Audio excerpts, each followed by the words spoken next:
Well, lecture's a rather grand term for it. I'm going to talk about my memoirs, Hinterland, which is all good politicians are supposed to have a hinterland, i.e. done something before they got into Parliament, in the hope that they'd be some use once they were in Parliament. But not all. These days there's a bit of a cult of youth about, or there has been.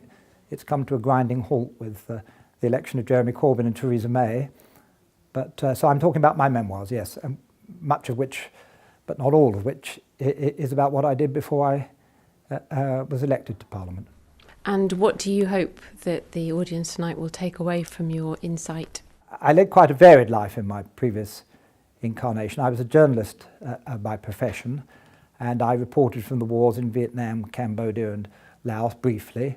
I travelled a bit in China before China was really opened up to the outside world. In the 1980s I wrote some novels, 3 novels, one of which is still in print.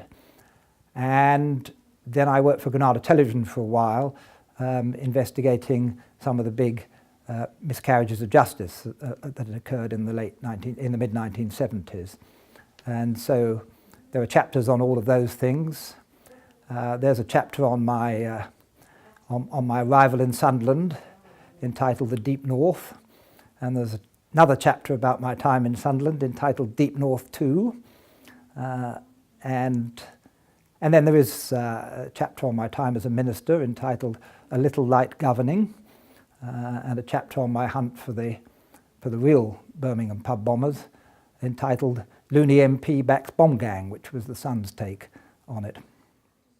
Obviously, from your experience in journalism, do you have any thoughts about the university's journalism offer? Journalism and what's required of a journalist has changed a lot since I started 45 years ago. In my time, you had to be able to write short, lucid paragraphs and 120 words a minute in shorthand, a feat which I don't think I ever really achieved except in the exam. And I'm not even sure about that, but I passed anyway. But nowadays, you need to know about technology. A journalist needs to be able to, needs to be au fait with digital technology. They need to be able to edit their own product. In the old days, if a BBC camera crew came to interview you, you didn't usually have enough coffee cups to go round. There were so many of them. There was a light man, a sound man, and they were all men usually. These days, it's often one all singing, all dancing individual who's controlling the camera and asking the questions and handling the light and so forth. So it really has changed. And what I hear about the course at Sunderland is it's very highly regarded. And I think one of the reasons it's highly regarded is because it gives practical experience of a sort that I don't think most courses 30 or 40 years ago did provide. The other thing I hear about the Sunderland course is that most of them get jobs afterwards. And that of course is the key test of whether it's a good course or not. So what's kept you connected with the University of Sunderland, Chris? I remain connected to Sunderland and to many of the institutions and indeed many of the friends that I made here, and of which the university is one of them. From time to time I get asked to do things, such as give the odd talk, or I've been along to talk to your journalism students actually, and I'm currently on the steering committee for Sunderland's application to become a city of culture, and I chair the Heritage Lottery Fund in the North East, which means that everybody's glad to see you because you've usually got money to give away. So we're funding a number of very big projects in Sunderland, including the transformation of the old fire station and the restoration of Roker Pier, and we've funded the doing up of Barnes Park, many other projects, and so all those things keep me one way or another connected to Sunderland, and I'm very glad about that because I had 25 very happy years here. Can I ask you about the University of Sunderland's role as an anchor institution in the North East?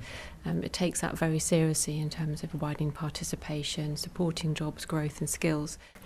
Well, the university is a major feature of the life of the city. It's one of the largest employers.